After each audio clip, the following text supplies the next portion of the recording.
এই মুহূর্তে পূর্বাঞ্চলে বাণিজ্য মেলা প্রাঙ্গণে আছেন সহকর্মী এম.এস. আরেফিন। সরাসরি যাচ্ছি তার কাছে। বাংলাদেশে ২৯তম বারের মতো আসর বসেছে ঢাকা আন্তর্জাতিক বাণিজ্য মেলার। সকালে এই মেলাটির উদ্বোধন করেছেন অন্তর্বর্তী সরকারের প্রধান উপদেষ্টা ডক্টর মোহাম্মদ ইউনূস।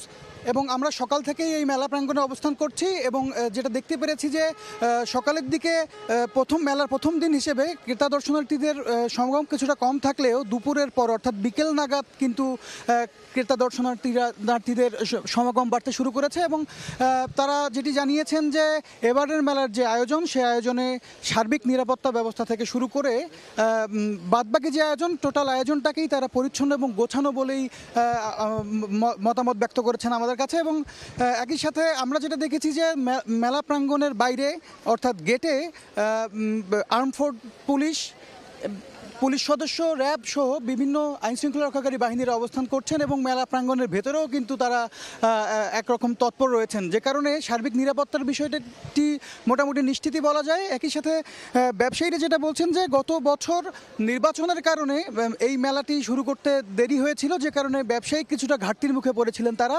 এবছর নির্ধারিত সময়ে অর্থাৎ জানুয়ারির ১ তারিখে মেলাটি শুরু হবার কারণে গত বছরের যে ঘাটতি সেটি তারা পুষিয়ে নিতে পারবেন বলেই কিন্তু আমাদেরকে জানিয়েছেন। এছাড়া আরেকটি বিষয় জানিয়ে রাখতে চাই যে জুলাই অভ্যুত্থানের পর এবারের এই মেলায় আয়োজক সংস্থা কিন্তু কিছুটা ভিন্নতা এনেছে এবারের আয়োজনে। তারা এবার এখানে জুলাই চত্বর এবং ৩৬ চত্বর নামে দুটি চত্বর রেখেছে এবং একই সাথে তরুণ উদ্যোক্তাদের উদ্বুদ্ধ করতে তারা কিন্তু বাণিজ্য মেলায় একটি প্রাঙ্গণ রেখেছেন যেটির নাম দেওয়া হয়েছে ইউথ প্যাভিলিয়ন, যেখানে তরুণ উদ্যোক্তারা এসে খোঁজখবর নিতে পারছেন তারা কোন পণ্য নিয়ে কাজ করতে পারবেন এবং দেশের বাণিজ্যে তারা কীভাবে অবদান রাখতে পারবেন। এছাড়া আরেকটি বিষয় জানিয়ে রাখতে চাই, এবারে যে স্টলগুলো বরাদ্দ দেওয়া হয়েছে অর্থাৎ ৩৬১টি স্টল যে রয়েছে এখানে, সেগুলো কিন্তু সরাসরি ব্যবসায়ীদেরকে সরাসরি এসব স্টল বরাদ্দের জন্য দৌড়ঝাঁপ করতে হয়নি।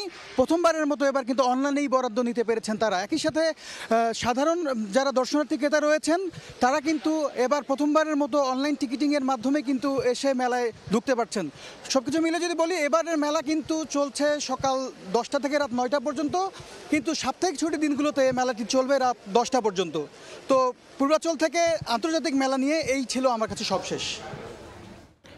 পূর্বাঞ্চল বাণিজ্য মেলা থেকে সাথে ছিলেন সহকর্মী এম.এস. আরেফিন।